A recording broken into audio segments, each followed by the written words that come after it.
everyone, my name is Lizzie and today we'll be talking about your hydrometer and how essential it is. So for people who have not seen a hydrometer before, this is what it looks like. You have a few colors here and there are two types of hydrometer. This is the one that you use for fermentation. There's another one that you use after fermentation is done at the distilling process. So we're not talking about that one, just talking about this bad boy right here. And it comes with a cylinder. You can also get the hydrometer alone. However, that's up to you. It's your choice. I usually get it with the cylinder. And these are 3 facts about your hydrometer. So number 1, it indicates the percentage of alcohol that's produced. So in order to do so, the hydrometer has 3 scales. And the first scale is your specific gravity scale. So the specific gravity scale is the most common scale that is used, and it lets you know the gravity of the liquid that you have. And usually when you test your gravity, the gravity of the liquid, you have to pour some liquid in this cylinder here and put the hydrometer in the container and give it a little spin so it doesn't stick to the sides and to remove the bubbles. And once that's done, your hydrometer here will be floating. And the higher it floats, the heavier your liquid is, and the lower it floats, that means the closer your liquid is to the gravity of water. Water, which weighs 1.000 on the specific gravity scale.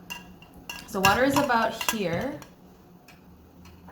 roughly. And once you start weighing your wash at the beginning, it should be around here, this area.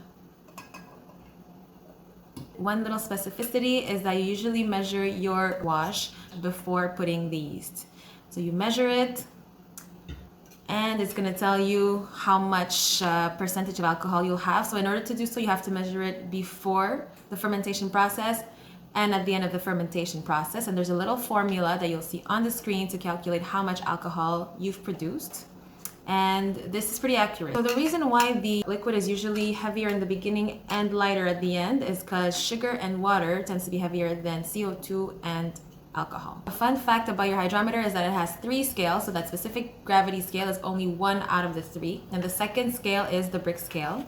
So this brick scale is not really used by rum makers or moonshiners. It's mainly used by professional wineries, and it determines the percentage of sugar in your wash. So it could go up to 35% sugar. And for people wondering, it's a European scale. And the last scale in your hydrometer is your potential alcohol scale. So the key word in this case is potential. So it lets you know how much alcohol you can obtain at the end. So if everything goes well, if all the sugar is fermented by the yeast, then you can have up to 20% alcohol. So it doesn't necessarily always go to that percentage. Sometimes, depending on the environment, the sugar is unable to eat all the yeast or the yeast gets damaged. So there are multiple factors that can inhibit that 20% from being reached.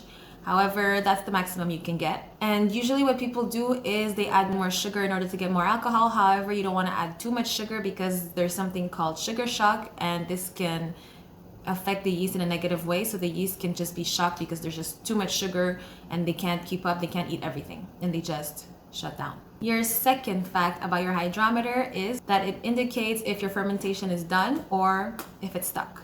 So in order to determine so, your hydrometer is key because it'll let you know what gravity your alcohol is at. So let's say you have a jar with no bubbles and you're wondering, is it still fermenting? Is some sugar still being eaten by the yeast? Do not fret, there's a solution. You take your hydrometer, put your liquid in here, in the cylinder, give it a little spin, and take a gravity reading. It's important to look at the bottom of the meniscus in order to determine what the specific gravity is. And you wait 3 days.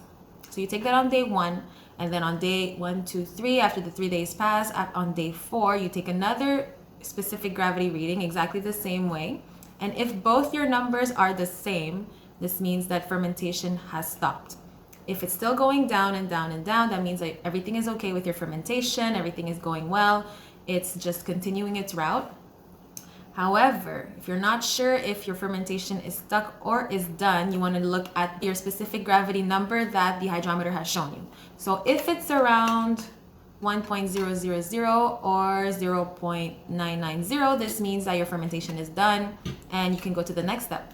If, however, it's a bit lower on the hydrometer, but it's not moving, this means that your fermentation is stuck and you might need to either add more yeast or either heat up your jar. The possibilities vary, and I have a video on what to do when you have a stuck fermentation, so you can check that out when you have the chance. And your third fact about the hydrometer, why it's essential, is that it tells you if you've added too little or too much sugar, or the right amount.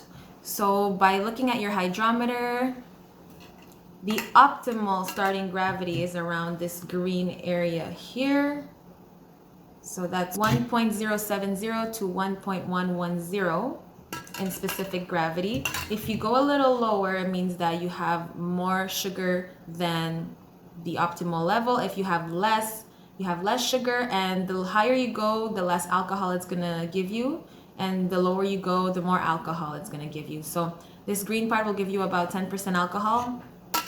And preferably, I'd like to go a little bit lower because I don't make alcohol just to get 10%. I try to reach for 15. 20% I've tried to reach for, however, it's not always suggested. So drop a comment below and let me know, when you make rum, what's your desired level of alcohol? Are you more likely making some 5%, 10, 15, or 20%?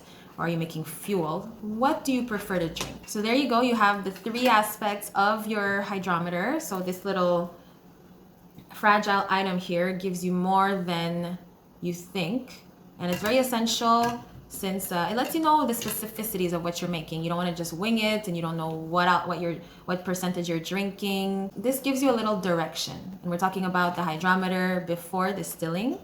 Once distilling is over, that's another hydrometer that you can use, but in this case you can get this. I'll drop a link below for the hydrometer here that you can purchase on Amazon. I hope you found this video valuable. So if ever you have any questions, don't hesitate to ask me in the comments below, and I'll see you in the next video.